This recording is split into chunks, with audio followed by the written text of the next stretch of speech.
Help me reach 1,500 subscribers. The limousine doors swung open into a wash of warm light. Camera flashes erupted, strobing the night like a living thing. She stepped onto the carpet smiling, her hand resting confidently on another man's arm. Her silver gown flowed like liquid, catching every burst of light. Laughter followed her, effortless and assured. To anyone watching, she was a woman who had moved on flawlessly. Then she looked up.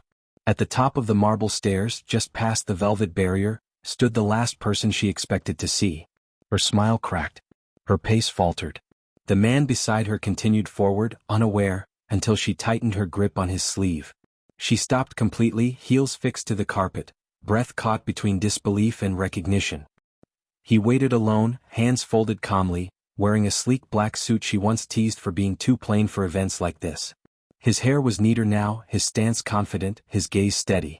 He wasn't watching the crowd or the cameras. He was watching her. For a moment, everything else vanished. She had promised herself she wouldn't think about him tonight. This gala was proof of her new world, new status, new opportunities, new promises. Her date leaned in, whispering about photographers, about smiling. She heard nothing. The last time she'd seen the man on the steps, he'd been in their kitchen, sleeves rolled up, voice trembling as he asked her to stay. She'd laughed then too, sharp, brittle. She'd told him she needed more drive, more thrill, more than he could give.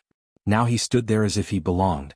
She forced herself forward, each step heavier than the last, dragging buried memories behind her. As she passed him, the air shifted like something opening inside her. "Hello," he said softly.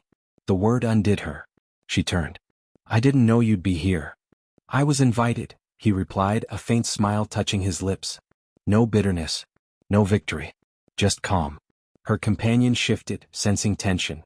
"Do you two know each other?" She hesitated. The truth pressed against her chest.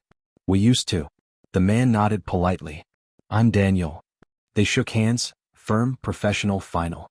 Inside, crystal chandeliers blazed and music swelled, but she felt him everywhere.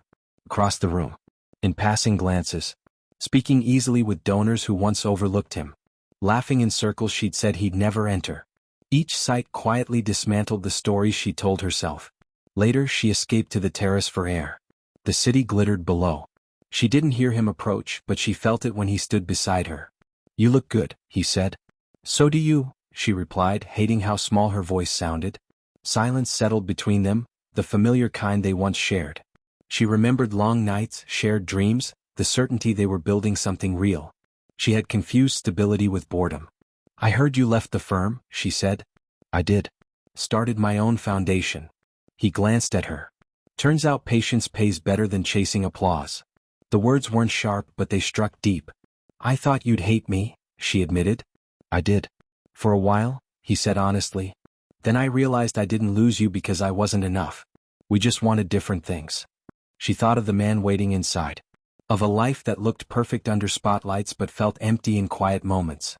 "I'm glad you're here," she said, surprising herself. "So am I," Daniel replied. "Not because of you. Because I earned my place." Understanding settled over her, not shock but clarity.